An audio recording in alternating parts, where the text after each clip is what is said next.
We're talking Ball State, Don Shondell and Ray McCallum talking Ball State, Nate Davis and Bonzi Wells, Schumann, Bell Tower and Worthen, Fans Oliver from Muncie to Berlin, getting Concannons, Carters and Greeks.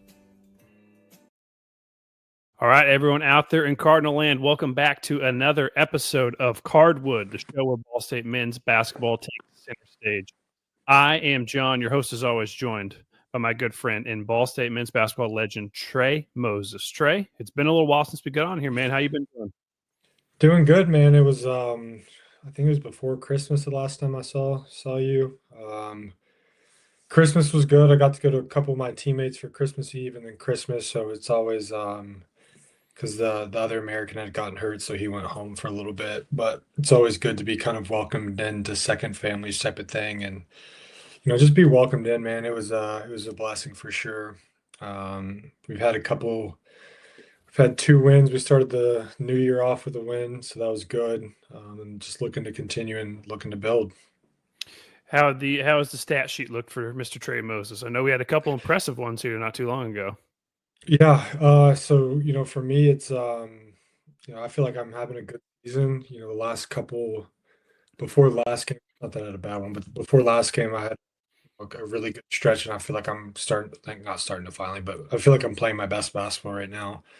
Um, I'm shooting last year, I think I shot 20% from three, and then 33% this year, averaging one a game. So, for me, it's nice to see hard work that I've put in over the course of the last couple of years, especially this summer, really show. There we go. That's the story of life right there. Hard work. You put in the work, it'll help you out in the long run. So love to hear that. And everyone out there listening to the show right now, if you want to get involved in the conversation, please be sure to leave your comments in the chat, and we will read them all, later on or in that next episode, whenever it is. Just shoot a question, whatever you got, and we'll get around to it. And we love talking to the fans and talking about Ball State men's basketball. Now, unfortunately, Trey, this season is really starting to spiral out of control here. I know a lot of people online have been upset, especially after the game the other night. We can kind of wait a second on that if you'd like. What's your take on what we've seen? I think when we last talked, we were getting ready for that game against Campbell, and we both put a big emphasis on how important it was going to be to the long-term success of the season in terms of really getting this thing going. Obviously, that did not happen, and things almost exclusively have not looked good since that point. What's your kind of take on this before we dive into any of these individual games?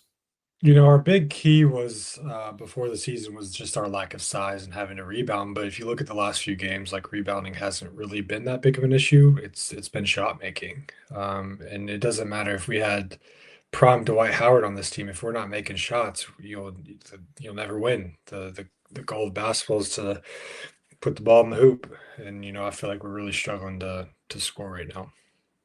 Yeah, and I know we talked last time that that Campbell game specifically was such a big deal because the start of MAC play was going to be so tough. A good conference, normally it seems like it even has a little bit more strength at the top this year, and we started off at Miami of Ohio, who are they still undefeated? I know they've been undefeated for most of the year. If they're not already, they still are. I'm not exactly sure off the top of my head, but with Miami, with at Buffalo. And those games all kind of went how you expected. Now, obviously, thrown in there, which I guess I can't completely gloss over, was this game against Earlham, where they just kind of blew the doors off them, which you would expect, 93-30. Were you ever involved in any of those crazy score games like that, where Ball State, playing someone the caliber of an Earlham, and you guys just absolutely obliterate them? Maybe my first 2 years, but I think my third and fourth year, we really tried to schedule like non-conference opponents where it was just kind of bigger names, just because the expectations we had going into the year. I kind of felt like it was Coach Witt putting us into a position to play a tough non-conference schedule to get us prepared for MAC play. What do you think the purpose of that Earlham game where it was placed there, smack dab between the game at Miami and at Buffalo? Is that like hey, we know this might be a tough stretch, let's try and get a confidence builder, or is it just kind of like a weird anomaly? Yeah, I haven't really seen a placement like this. Yeah. It's actually weird. But to me, it's probably just a chance for a confidence boost. Kind of early MAC play in between MAC games, and that's just kind of how I see it, a chance to, you know, get some guys some extra playing time that may not, play as much throughout the year. And obviously it was a blowout win, so you get the opportunity to do that. Yeah, it was some crazy score at halftime. Like, let me pull it up here so I can look it up real quick. So, yeah, the Earlham game, yeah, it was 48-8 at halftime. So that's one that you're gonna pretty much finish out there. So, I guess then we can kind of get to the elephant in the room here, unless you have anything else on either Campbell, Miami, Ohio, or Buffalo games before we kind of jump into what we just saw the other night. But we can go right into it. Yeah, so everyone out there watching it knows this.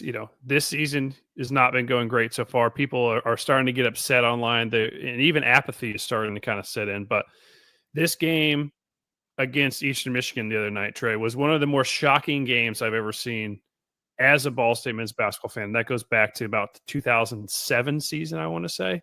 This is a game where, again, we talked about how good Buffalo is and how good Miami, Ohio is. Eastern Michigan, I'm not saying it is some pushover team, but this is a team that if you're a middle of the pack type MAC team, you should be able to either win or play very close, especially at home. And they just got smoked. Did you have a chance to watch this game? Because at one point I turned it off in the first half or maybe in the second half. They were down. It was like 62-32 or something like that. It was ridiculous. Did you have a chance to watch this game at all? And if so, what kind of stood out to you? No, I didn't have a chance to watch it, but I will say since I've graduated, this is the first game where I've had people message me after the game talking about, just the different kind of disappointment aspects that it's carried. And, as an alum, that's kind of tough to see. Um, we talked about before MAC play that because the conference, every MAC game is winnable. There's very few teams that go through MAC play completely undefeated. Obviously, Miami's still early, but it's very, very good. Even the best of the best. Buffalo was, 26-1 at one point and then lost a couple MAC games but it's rare you kind of see blowouts like this, especially with two teams in the middle of the pack that you kind of expected to, we should expect to compete with every MAC team, but especially, the Eastern Michigan that, coming 7-8. For us, it's just unacceptable. And to me, it just goes back every aspect of the been even rebounds, turnovers, the last few games, like everything has been even. It's all shot making. We're getting the basketball, putting it in the basket, playing with confidence. Yeah, the box score, Ball State loses to Eastern Michigan 74-52. I don't even know if it was really that close, honestly. And you're looking at the box score, we got, Armani Ziegler and you got Elmore James, 15, 13 points. But everyone after that, Trey, the highest scorer on the team is at 5 points. They're just, they don't have that explosive number one guy who's going to go get you in the high 20s like they had last year. And then it just seems like outside of, random guys here and there, they're just not scoring the ball. And I don't know if this is just a perfect storm. And obviously teams have bad games. I don't think anyone out there is not understanding of that. But this one just felt different for some reason. I don't know what it was, but it was bad. And then I have our friend Rob from Sidelines Ball State. He's been on the show with us before. He put out something. I'm going to read a little bit of it to you because he's a big basketball fan as well. And it's kind of a shocking, read from when he was at the game the other night. He said, he sat at Worthen Arena last night and listened as a group of season ticket holders and lifelong fans left the game. They said things like embarrassing, disgusting, waste of time, and they're not wrong. I came home and checked the messages, kind of like you did, from the game, and you might expect it was not pretty. He also mentions at some point, I don't know if it was in this post exactly, but in everyone where people were asleep at the game, people were falling asleep because of how bad this game was. What are kind of your thoughts on what Rob is saying that he saw inside Worthen Arena for this game against Eastern Michigan? Because sometimes you're watching something at home or you're seeing stuff online. And a lot of times what goes on online, on Twitter, on social media, wherever, is not real life. Those are people who just get on there and complain to complain. But it's really when you get into the stands, it's when you get into the seats of places where you can really see what the paying customer thinks. And it is as bad, it seems like, as what it looks like online. Yeah, 100%. And the big thing with Coach Witt is he always preached to us never get too high, never get too low. And you're looking at a team that's 4-11. It's not pretty. So as players, how can you turn it around? And especially when you're seeing fans talk the way they are online. No matter the score of the game, no matter the outcome, playing hard is most important. If you're playing hard, diving on loose balls, it gets the crowd going, it gets your bench going. I feel like we're just kind of missing that, excuse my language, a fuck it attitude of like, we're no matter what happens, we're going to be the hardest playing team. And when you're the hardest playing team, like look, my team this year, we're ninth out of 9 teams right now, but we play hard every game. We dive on loose balls. We bring excitement. We bring joy. Like that's what Ball State basketball is missing. Even my last 2 years, our expectations were to win the MAC title because of the guys we had. We had me, Taylor, Tajay, brought in KJ, brought in Bracken, all these guys that like we felt like we had the team to do it, and unfortunately, we we just were not good. Didn't put it together, but played hard. We hustled for loose balls. Taylor's one of the hardest playing players I've ever seen. And that's you, and you'll hear it from the fans when you play hard. You'll feel it. The crowd's behind you. The crowd's with you. They're going to want to show up to games. And I feel like that's just we're just kind of missing that aspect. Yeah, it's tough. And it's one thing if this was, just a stretch, if this was, oh well, this is kind of the new world with NIL, and this is the new world with the transfer portal and everything. And it's like, you know, these fans have been waiting for 25 years, and I know you guys with Coach Whitford, you guys did your best to get us to that next level and get us to the NCAA tournament. Obviously, it didn't happen. It's not happening now. So I think it's just like a combination of older fans are upset, the younger fans are upset, and it's just kind of like a whole thing because as I'm sure you know, and as a lot of people listening out there know, I believe Ball State men's basketball is tied all time for the most MAC conference championship tournament wins, like in terms of winning the tournament. And we haven't won one in like 23 years or something like that. So we had such a big lead on everybody else. And that's just kind of evaporated over the past, 2 decades plus. And it's just very frustrating. And Rob also goes on to point out in his post that there's not really one person who's at fault here. A lot of people want to blame Coach Lewis, which he definitely deserves some blame. A lot of people want to, blame Jeff Mitchell, which I don't know necessarily how much as blame as he deserves, as he's not necessarily the one who hired him, I don't believe. But then they want to looking at the president of the university. There's all kinds of things where you can go with this, but I don't really know that it's one singular person. I know it's easy to go at Coach Lewis, and again, I don't think that he's been perfect in this by any means. But it's just frustrating as a fan because I don't know where to direct my anger to. Where should my anger go to, Trey? Should I just look in the mirror and just relax? What should I do here? As a fan, I think it should go to Mike, respectfully. I love Mike. Obviously, I talked about getting to meet him and things like that. But at the end of the day, that's where the blame should go. And I say that not from an X's and O's standpoint. I say it from, especially with where we are in college basketball, the roster construction. That's we talked about it early, and now how we're playing.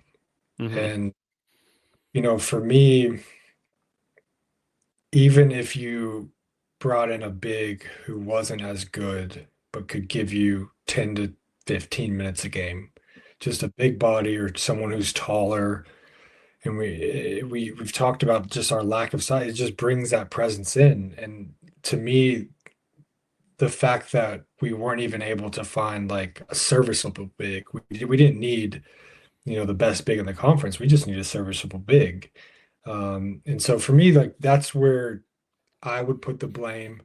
And I'm not saying that he needs to be fired by any means, but I am saying Hmm. that where, I would put the blame. Obviously, players have to score. Like we have to make shots. That's on players. You have to Hmm. defend. You have to put it all on the line for the university. And obviously, NIL has changed maybe the pride in some of these players. Yes. Um, but for me, like I had so much pride. I know Taylor had so much pride in Ball State because what we gave to Ball State also gave back to us. And I don't feel like that pride aspect is there to where you want to play for the fans. You want to put your life and body on the line to where fans aren't falling asleep at games, where they're not Hmm. leaving this game in a respectable way, where they're like, damn, we just got beat.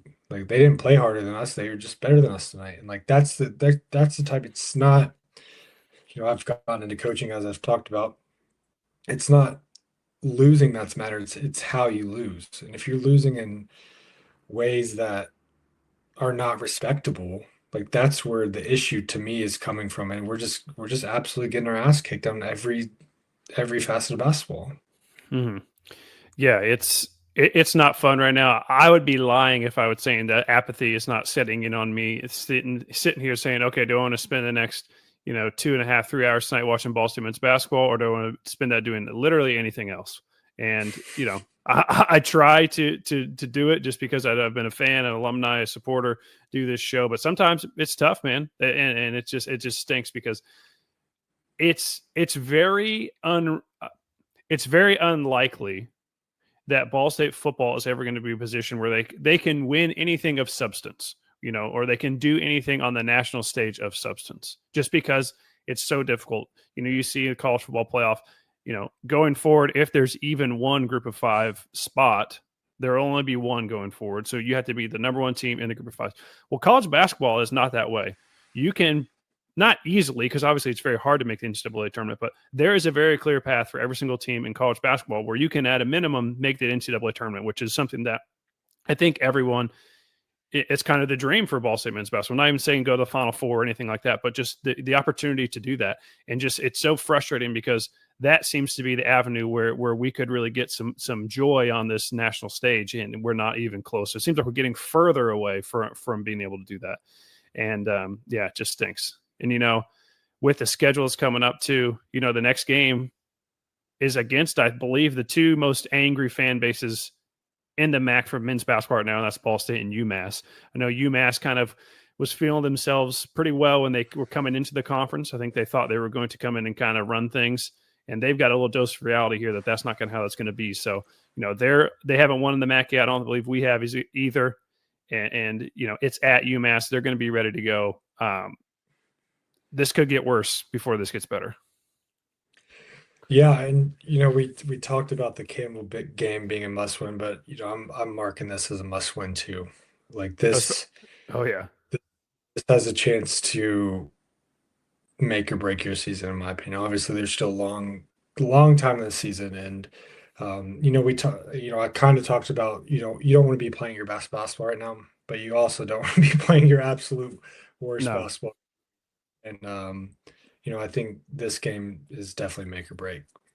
Yeah, because not only at UMass, but then at Akron as well too.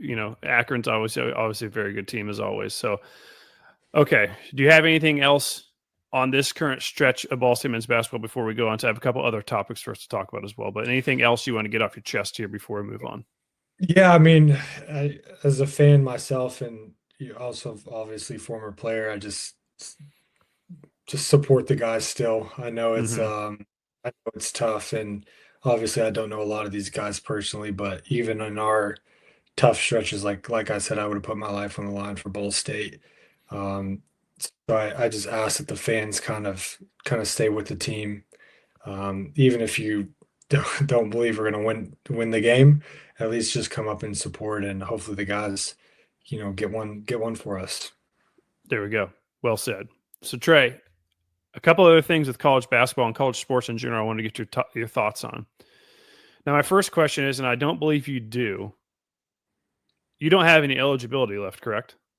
No, I I wish I did. I really do. Well, because apparently that's a thing now. So we've seen some guys in the G League or guys who've been getting drafted flirting with it, and in some cases coming back to play college basketball at this, semester mark here in January. And I believe when we spoke, maybe the first or the second time, I kind of threw something out there saying, do you think we'll ever have in-season free agency? And I was kind of joking, but it seems like we're there right now. So Trey, Yeah. what is your thoughts on, drafted guys, G League guys being able to now come back and play in college basketball, which is like the number one thing that people were not allowed to do for the history of college basketball? I think it's absolutely terrible for college sports. There was a guy that I played against that has a year left of eligibility because of the JUCO rule and whatever.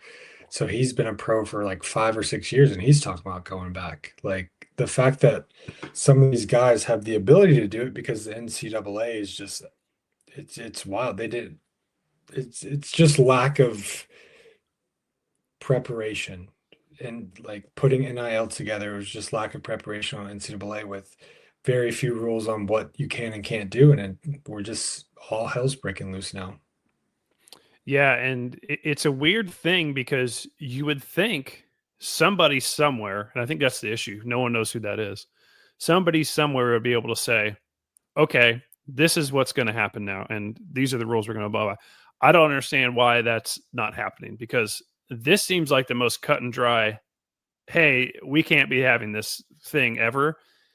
And if they're not even going to fix this, then I don't even know what the point of any of this is anymore. Like, they talk about separation from, in football, separating the leagues out, and nobody really wants that from a Ball State perspective or someone like that perspective because, you want to be playing the best, you want to have a chance, you want to be in that top league. But if this is really how things are going to go, there really is no chance for a school like us. We're struggling to compete just in these new rules, with regular college players. Now you're having actual pros come down. It's just crazy. And from a basketball player perspective, what is your like? Do you look down on these guys who are pros and coming down and now trying to go play in college? Like, what's from a not just from a fan perspective or someone who likes college basketball, just from a professional player or someone? Is it almost like, what are you guys doing? Like you guys have moved past this already. You know, as silly as it is, like if I had a year of eligibility, I'd be doing it too. Like Yeah. because like the money I'm making now would be quadrupled to what I would make if I could go back and get NIL. And so imagine Kyrie Walker, who's probably, making a ton of money overseas, but that's probably getting doubled by going back to college. So like it's so tough as a player to be mad because you know the grind and how hard it is to one become a pro, but two, like some of these guys' situations and where they came from. And like I'm blessed to come from where I'm come from, but there's a lot of people that have come from tougher situations. And so like I feel like I personally can't be mad if I know, that they're going back and being able to provide for their family. And Mm-hmm. so, like I said, if I had another year of eligibility, I would 100% do it and not care whatsoever about the backlash I get. Mm-hmm. So here's kind of my last question on this, and it might sound ridiculous, but the whole thing is ridiculous. So I don't think anything's off the table at this point. Are we ever going to see a really big name person do this? For instance, could you see not necessarily this player, for instance, but someone who had this scenario, someone who maybe only played 1 year in college or no college at all? For instance, like what happens if LeBron James says, "I'm gonna go play at Arizona with my son"? He never went to college. Where's the line? Are we ever going to see an actual big name person do this? I think the biggest person that would be able to do this is a player that's one and done who may get hurt their first year and not play in the NBA at all. Mm-hmm. Um, you look at Nikola Topic from OKC, who didn't go to college, but has, ACL first year. Now he's got cancer, battling cancer in and out. So like I could see a guy like that where he hasn't played an NBA game yet, So like, who's to say he can't just who Mhm. can't Duke go play for Could Kentucky? could you see a scenario where the NBA teams treat this as like a minor league system where they draft someone who they know is not ready yet and they send him back down there?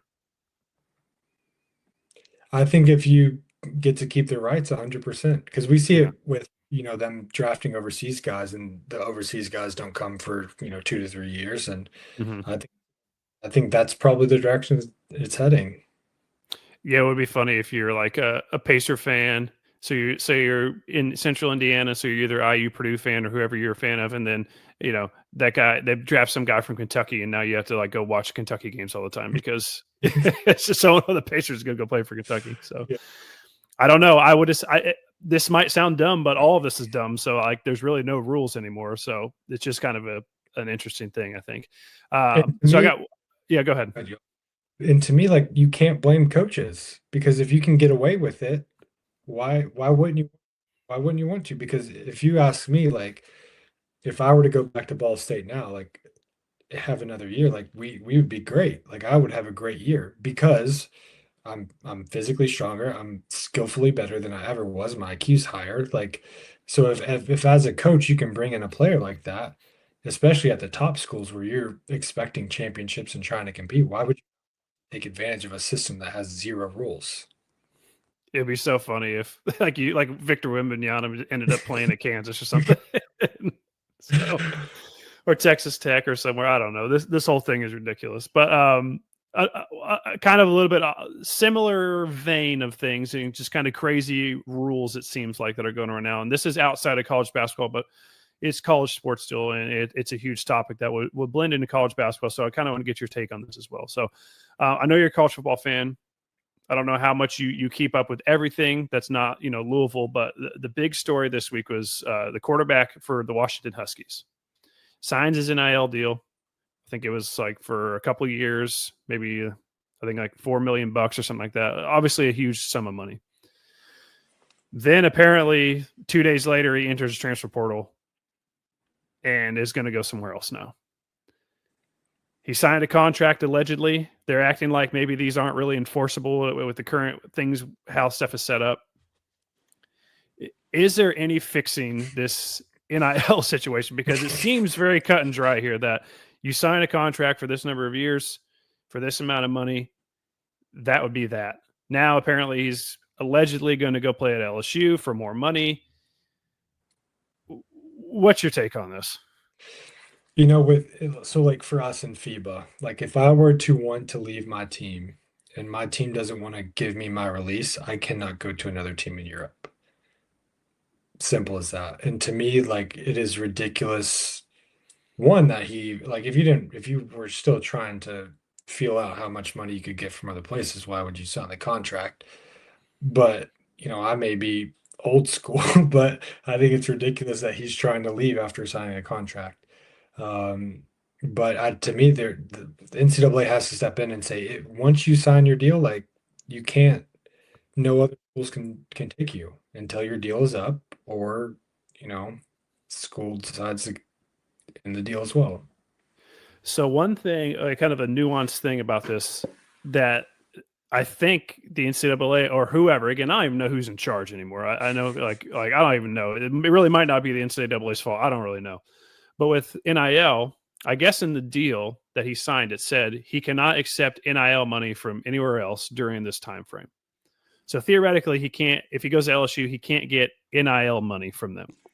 Now the problem is they've done that kind of semi pay for play thing where schools can directly pay what is it, like $20 million, something like that. So they can just pay him from that. So if that was never a thing, and NIL in its origin was supposed to be name, image, and likeness, which it was called, obviously, but it was supposed to be, hey Trey, you can go to Greeks, and Greeks can pay $1,000 a month to do a commercial for them. That's what that was supposed to be. But then they've added this new component where you can kind of take direct payments from donors and this, that, and the other. So that's obviously not name, image, and likeness. It's just paying people directly. So had this second form of payment never become a thing, this would probably be enforceable because he can't accept NIL money from anywhere else. So if he can't do that, then, how's this going to work? And so, it's just been a huge cluster. And, things going on at Ball State. I don't want to get too much into it with some of the things on the football side. Some of the NIL numbers that we've heard are like so laughably low that it's like, I don't even know why this is even a thing. Don't even pay. You're hearing numbers from some people that are like in the 2 digits per month. What are you even offering that for?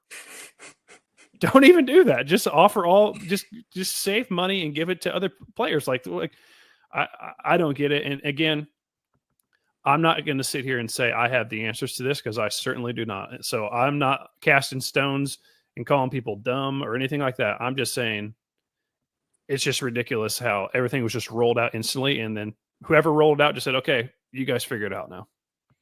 Because I think I saw something on Twitter, and it could have been, there's a lot of fake pages out there, so let's not quote me. But like Mark Cuban is going to step in as a donor for Indiana football. Like how how are you going to compete with that? Like it's just gotten to a point where it's just out of control, and it's not what NIL is supposed to be.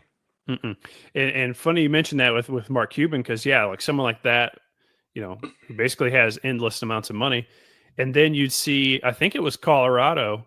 Colorado had a donor, and he's kind of like, I keep donating to this and we stink, so I'm done doing this. So I think the fatigue for these donors, so, these schools started off and NIL is this new thing here.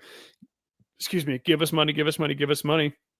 Well, they've now done that for 3 or 4 years. And some of these guys who are all, they don't really get rich on accident. Some of them do, I guess, but most people, do not get rich on accident. So they're sitting here thinking, well, this isn't really doing much for me at this point, because it's costing me a lot of money and we're not winning any games. So I think this divide of teams that are good and teams that are bad is probably going to get more and more, because, if you keep throwing money at something and things aren't getting better, why would you keep doing that? See, but I think the difference between now and, let's just even say, when I was playing, is that you had donors donating because of their love for the school, and donating for the school to pay the players, and the players, like, you're just not winning. So it's like, why would I want to support a group of kids that aren't performing, that don't care about the university, that don't this, that don't that? Or like when I was playing, hey, so and so from Ball State is giving money to the program. They know that it's gonna, the new practice facility got built when I was there.